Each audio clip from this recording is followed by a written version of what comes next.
بسم الله الرحمن الرحيم. السلام عليكم ورحمة الله وبركاته متابعينا الكرام، فيديو جديد مع حضراتكم للحديث حول المتأهلين إلى دور ال16 من كأس العالم قطر 2022، موعد وتوقيت كل المواجهات في دور ال16 ومن يقابل من في دور ربع النهائي في حالة الفوز. محتوى الفيديو معكم جميعا، لا تنسى دائما اللايك والشير والاشتراك وتوقعاتك للمتأهلين إلى ربع النهائي في قسم التعليقات.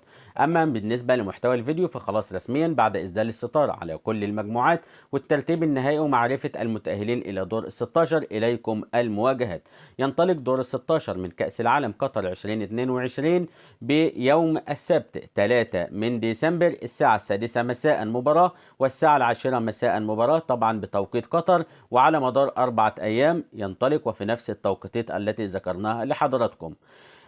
يوم السبت 3 من ديسمبر هيكون عندنا المواجهة الأولى، هتجمع منتخب هولندا متصدر المجموعة الأولى مع منتخب أمريكا تاني المجموعة الثانية. في نفس اليوم متصدر المجموعة رقم 3 المنتخب الأرجنتيني في مواجهة تاني الرابعة المنتخب الأسترالي، وهنا الفائز من المواجهة الأولى يلتقي الفائز من المواجهة رقم 2 في مباريات ربع النهائي. هنتظر آرائكم في قسم التعليقات.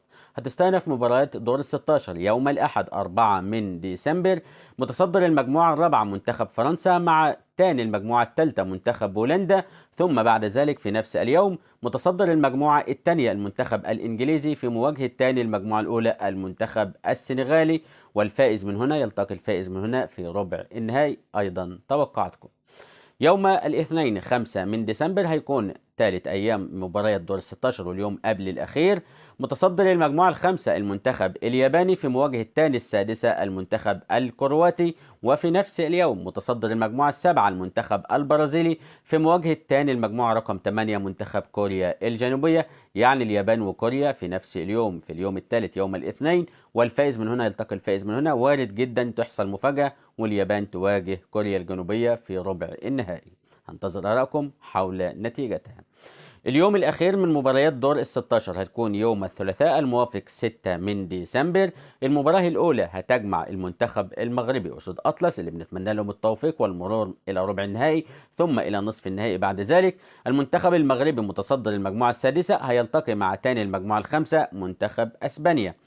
في نفس اليوم المنتخب البرتغالي متصدر المجموعة رقم 8 هيلتقي مع تاني المجموعة السابعة المنتخب السويسري، وبكده يكون ده جدول مباريات دور ال16 والذي يقام على مدار 4 أيام دون فاصل. مفيش أيام راحة بعد نهاية دور المجموعات، السبت والأحد والاثنين والثلاثاء 4 أيام مباريات دور ال16، ثم بعد ذلك هيكون هناك يومين راحة 7 و8 من ديسمبر. هتستأنف المباريات يوم الجمعة 9 ديسمبر والسبت 10 ديسمبر مباريات ربع النهائي، ثم بعد ذلك راحة لمدة يومين 11 و12.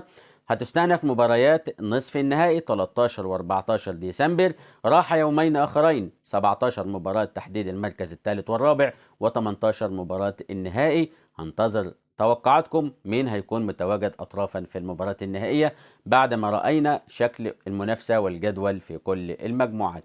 ما تنساش بقى اللايك للفيديو والشير والاشتراك وتوقعاتك المهمة في قسم التعليقات. دمتم في رعاية الله وحفظه.